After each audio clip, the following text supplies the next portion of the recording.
We'll talk about the draw stroke. The topic has come up on the draw stroke of efficiency and speed. And of course, to be fast, you must be efficient.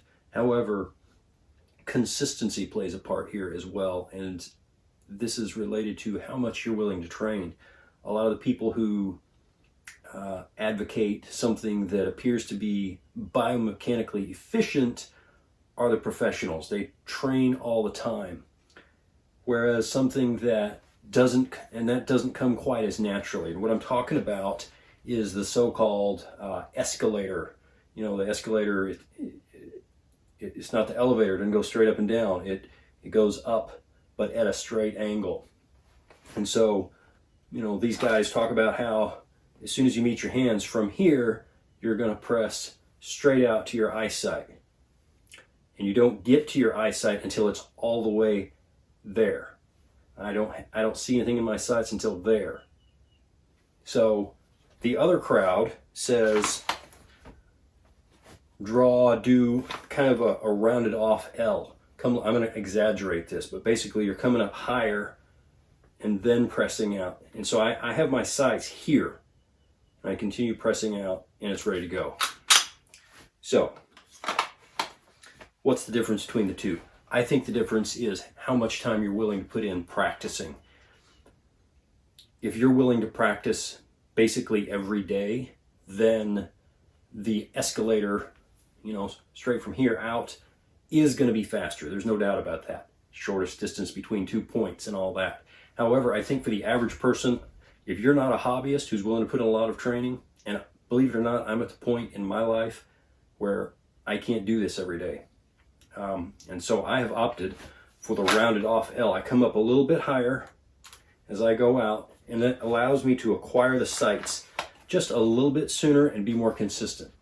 Is it a 1/10 of a second slower? Yeah, maybe. I don't think a 1/10 of a second matters. It's simply not that critical to me.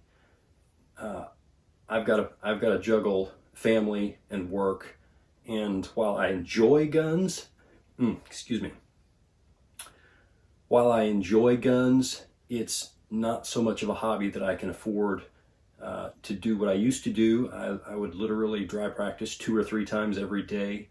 I got my skill level up to the point where, you know, I can do, on a good day, a sub-second draw to the A zone at 7 yards. But continuing to push that boundary, you know, when we apply the Pareto principle or the 80-20 rule to anything, the first 80% of the effort, the first 20% of the effort gives you 80% of the results. Now, the next 80% of the effort, which is only the remaining 20%, so that gives you up to 96%, takes the next 80% of the effort. So your work to reward ratio goes up dramatically. You've got to find the balance point of what you're willing to do in order to get there. And if you think I'm crazy and that it's not that hard, I would point you to Jerry Michalak, who talks about in his video on the draw stroke, he calls it the Filipino draw. He says because Filipinos are known for basically that escalator coming straight from the hip, straight out. And he says that's great, but you got to put in a lot of time practicing, funnily enough. So if you disagree with me, you're disagreeing with Jerry Michalak. But, you know, you're welcome to do whatever you want, do what works. Just find something that's consistent. I think that Dave Spalding is correct when he says it's not the fastest draw that's going to win, it's going to be the most consistent draw. Now, if you're slow and consistent, well, that's a different issue. You can be reasonably fast, still be consistent, but once you get into the question of, you know, saving literally a 1/10 of a second in order to not pick up your sights quite as fast, I think where most people struggle is in the sight acquisition. So if that's you, then go with that rounded off L. Now, don't exaggerate it. Some of the guys on YouTube will demonstrate it, and they literally come all the way up here. It's very uncomfortable, and then they're getting their sights like this. It's ridiculous. We don't need to do that, but at the same time, just find that balance point of what works for you.